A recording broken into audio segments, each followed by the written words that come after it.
Vice President JD Vance hits back at California's Gavin Newsom as the governor continues to imitate President Trump on social media, something that he's obviously failing at since he got embarrassed in his own press conference. Also, Washington DC's mayor has finally given up and is now singing a different tune when it comes to what the president has done with her city. There's a lot to go through today, but real quick, if you want to keep yourself updated with Social Security, US, and global news, then make sure to subscribe and drop a like on this video. Gavin Newsom sure thinks he's a comedian these days on social media, and so does much of the left. His polling numbers have gone way up since he started mimicking President Trump on social media. Yeah. What do you make of Governor Newsom? I make of Governor Newsom that you said he's mimicking Donald Trump, and I think that's exactly right. The lesson of Donald Trump, the lesson of President Trump in American politics is you've got to be authentic to yourself. And when I see Gavin Newsom trying to act like Donald Trump, that's the opposite of authenticity. He's not trying to be Gavin Newsom, whoever that is. He's trying to be a fake carbon copy of Donald Trump, and it just doesn't work. You can't mimic the king. You can't mimic the master. You ought to just go and be yourself, and I think that the American people would like that a lot more than a cheap imitation of the President of the United States. We have to admit that the left is obsessed with President Trump. Everything he says is on their mind. Now, Newsom even went as far as to try and recreate a press conference that's similar to the president's. The only difference is that unlike President Trump, Newsom tends to avoid the tougher questions. Watch what happens when he's asked about crime in California. Today are kind of contradictory. On the one hand, you're mocking Trump's deployments and, highlighting the crime rates in red states that you say are higher, and at the same time, we're here because you're surging law enforcement across the state. So, do you believe that crime is a problem in California or not? Well, sort of a curious question. I made the entire point that crime's an issue and we want to tackle it, and we continue to do more in that space, and we announced and highlighted some of the expansion. What is not contradictory, respectfully, is that we're doing it in partnership with our local communities. We did it in partnership with the Biden administration prior. We're not talking about the nationalization, the militarization of the Guard and militarizing United States cities. So quite the contrary. Thank you, everyone.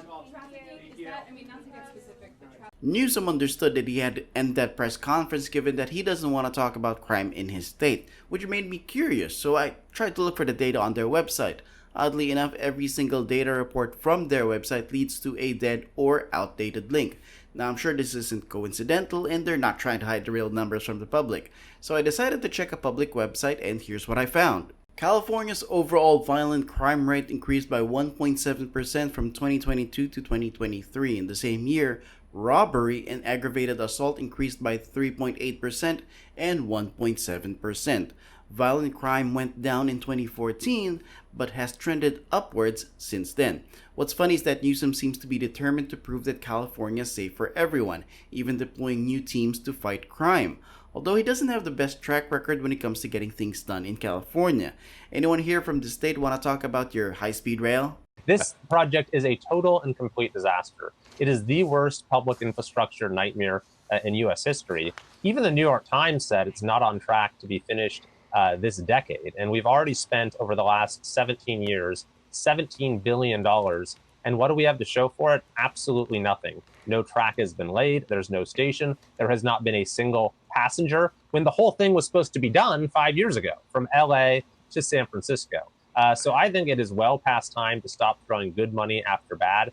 We have terrible roads in California. We could really use that money there rather than on a technology, by the way. Even if we had this train today, it would still be yesterday's technology. So, it has become just sort of the ultimate symbol of the failure of state government in California and the absolutely abysmal return that our citizens get on our tax dollars. Just as an FYI, that speed rail still isn't done. Now, if you asked him, this has nothing to do with what the president is doing in DC, even though it's obvious that it does.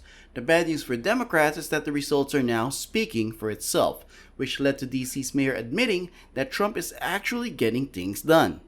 We greatly appreciate the surge of officers that enhance what MPD has been able to do in this city. And this isn't just a talking point. Mayor Bowser actually has the numbers, and it's safe to say that the president was right all along. Check this out. But for carjackings, the difference between this period, this 20-day period of this federal surge and last year represents a 87% reduction in carjackings in Washington, D.C.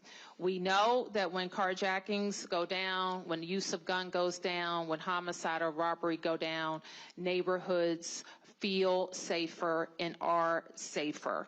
I want to remind you that this was what Mayor Bowser was saying just a few days before thanking President Trump. We are American citizens. Our families go to war. We pay taxes and we uphold the responsibilities of citizenship.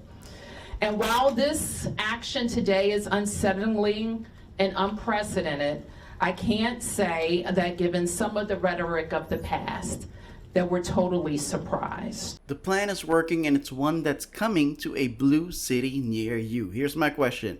Do you think that this kind of treatment should be done to every single blue city or state that's experiencing a problem with crime? Let me know in the comments. Before I go, please smash that like button and don't forget to subscribe to keep yourself informed. Thank you for your time today. Talk to you in the next one.